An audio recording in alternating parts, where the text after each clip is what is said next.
most of the time people say take the high road, it means just ignore it. I love it. Yeah, that's a great that's point. What it means. It means just walk away. Stanley, how do you feel your days? My days is filled with spirituality. Marshall in the middle. Tell me more. Becoming more self-aware, feeling blissful when you meditate on using my imagination in concerning what I would like for the future. So tell me about something that changed you, or a dilemma that you went through that made you different. What made me different? Well, first of all, I've been, since I was young, I was very self-sufficient. You know, meaning like some kids will go out and play with other kids. And from the get-go, I've been very observant of what I want and like. And it enabled me to observe more and not be a subject. Because I believe that peer pressure can really shape you. You shape your personality when you allow other people to influence you, and it's possibly not in a good way. I think the story of Jesus Christ is, I think about it every day. I apply it to everyday interaction with people. Right. You always learn from Jesus Christ, the stories, the parables that he told, and that's an important role. That's my foundation, the Holy Scriptures. If you were going to help strengthen my spirit, is there a particular parable or a story of Jesus that you would have a go through to help me strengthen the spirit inside of me? Right. Think about like Meshach, Shadrach, and Abednego dancing in the furnace. That's like that's probably extreme for some people, but it represents your resistance. You know, your steadfastness concerning what is right. You know, following the laws of God. You know, the golden rule, because they were the Meshach, Shadrach, and Abednego they refused to eat because they followed God's requirements. So I think many people who have substance abuse can when they go to church, because I was at the harbor, if you're aware of the harbor downtown in Dothan. I've been there and around people who have dealt with issues. So I see the Bible. I would really help assist anyone concerning let them see the benefits of Jesus Christ's life that he lived, and the parable that he gave, like the Samaritan, and the life that Jesus Christ endured. You know, because in his own city, his own people, at the beginning of his ministry, attempted to kill him. So he endured, and he remained steadfast concerning following what God intended for him to do. What is it that drives you? What is it that you know, and you get up in the morning, what keeps you moving? I use affirmations, and one of the most powerful affirmations is I would say I love love. You know, and it's not just love, it's how you can use it every day, how you respond to things. You're not going to have everything that's kind or good.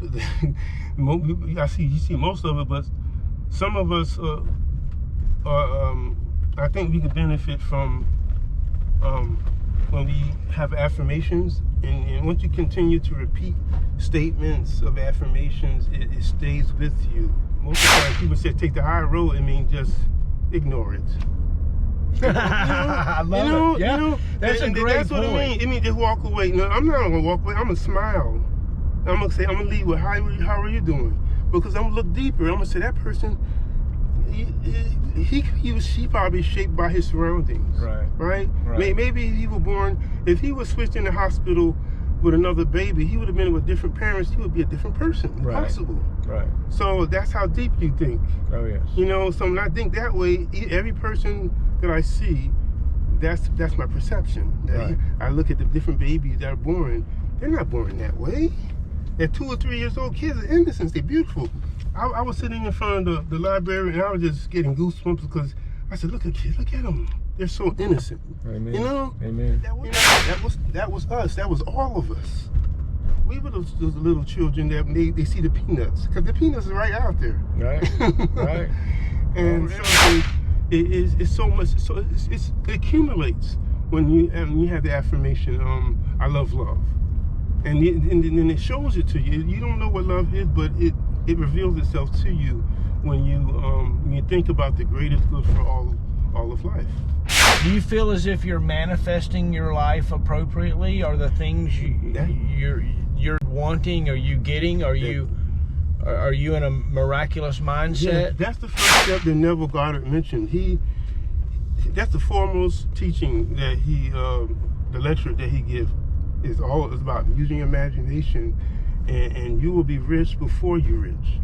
Right. And not just him, Napoleon Hill, Andrew Carnegie. He was billionaire in his time. Right.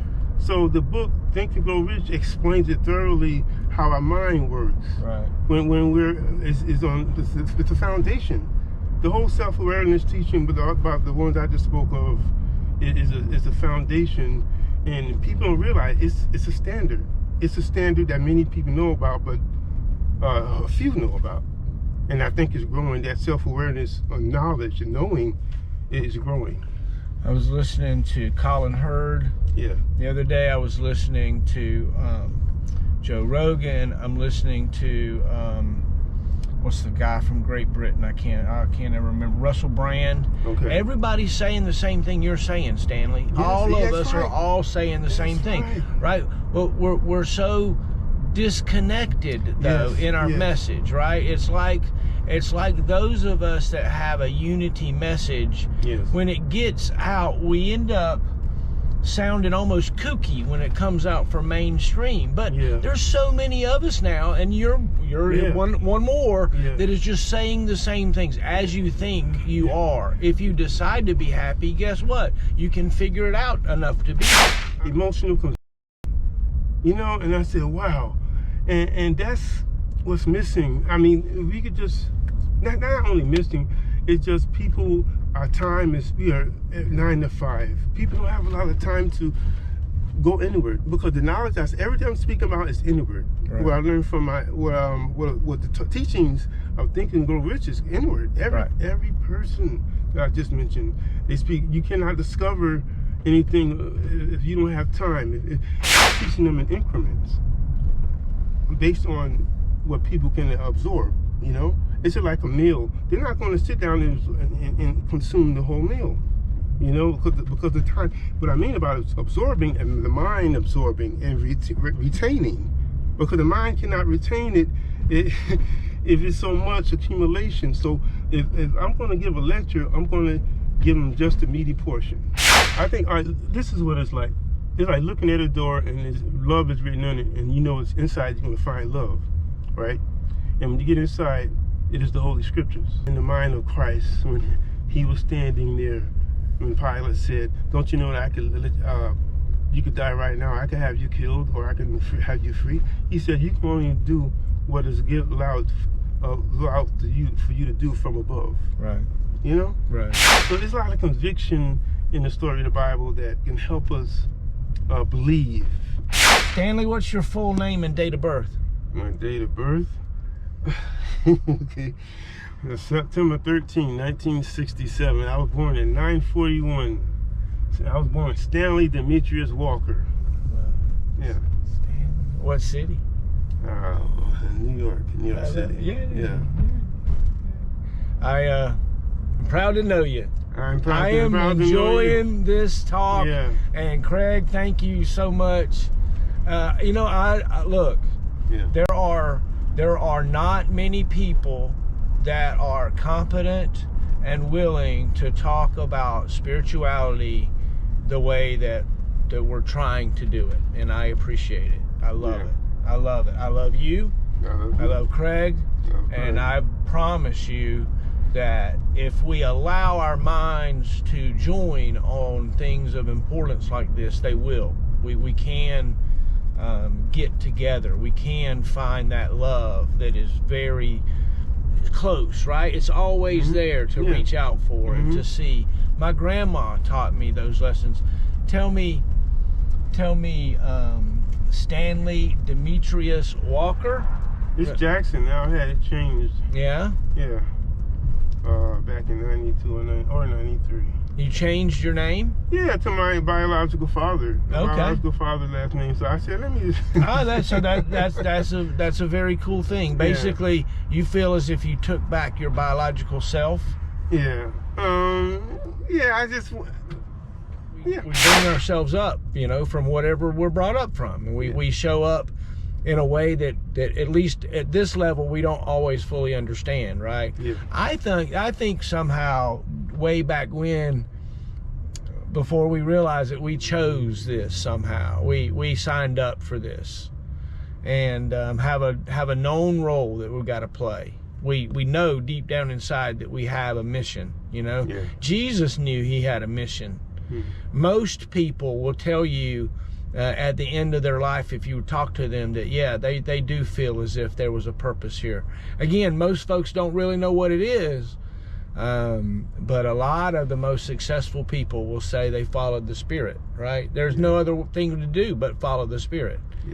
And Stanley, you're obviously following your Spirit, and Craig's obviously following his Spirit, and that means a lot. I do breath work. It's like I'm a breatharian, and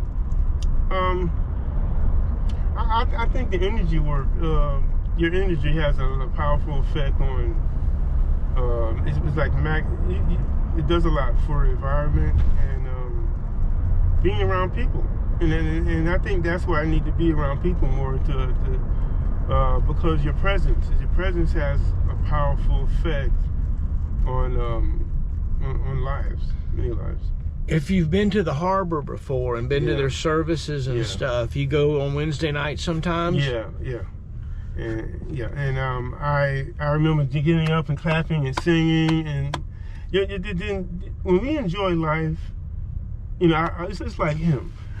He went into Publix and got sandwiches, hoagies, and he was just making jokes with the with the ladies there, and it's just like, they gave us reciprocal response. They laughed and smiled. It's just energy that you have that makes a difference, right? Isn't that so true? Yeah. And sometimes you're not gonna always get that. I'm not gonna say churches, but we're all going through issues. You know what I mean? Right. You know what I mean? I remember I was a Jehovah's Witness I was born as a Jehovah's Witness, and I stopped going because I just felt more. I'm telling you, it's God. Right. I stopped going, but I'm still faithful. I'm no different.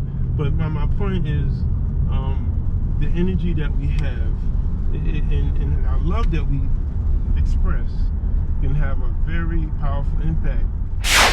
We're pulling into the parking lot of Waterworld.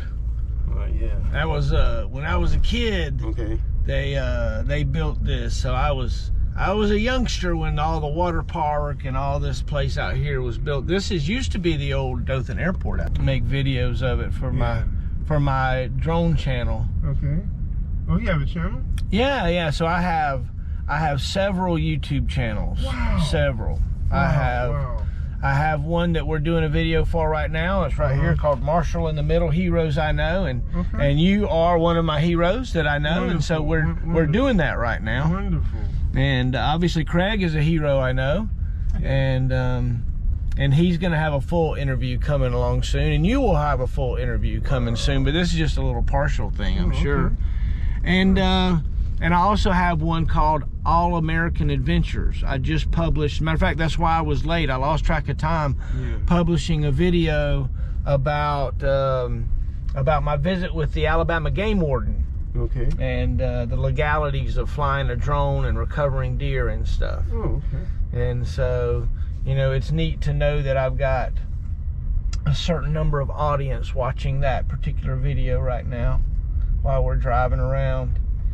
Stanley, Craig last night at our little fun night drum circle get together said, hey, I really want to I really feel a need or a desire to connect with Stanley and see what kind of help, and so this is the manifestation of that. This is us feeling a spiritual connection with you, and a love for you, and a desire to.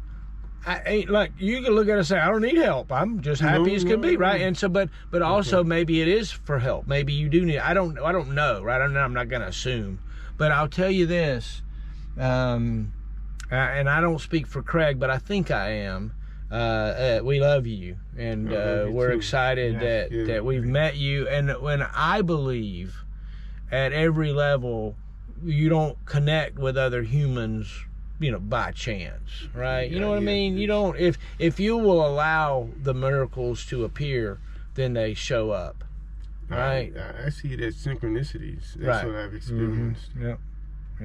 One of the things that I'm proud of is our little church. When I started going to this little church, Craig, how much has this love kind of grown through that, right? Hadn't it been really neat? A lot, yeah. It's been really neat. It's amazing. I feel like I was just so lucky to find that church, and I felt extreme positivity. Why don't we end this portion of it? We've had lunch and we visited, and we've had a good time. Yeah.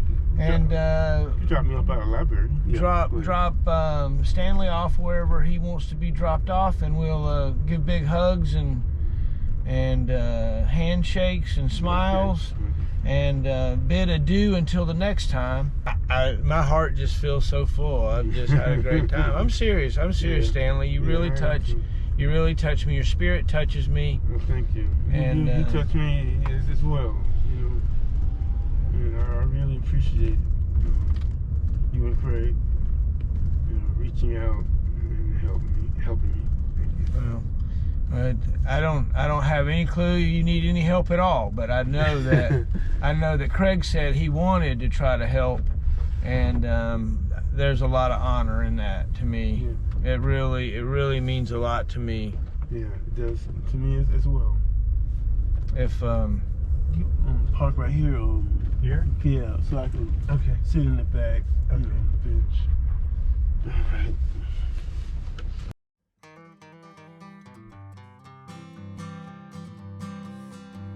A nice young man lived on a hill. A nice young man, for I knew him well. To my rattle, to my roo-rah-ree.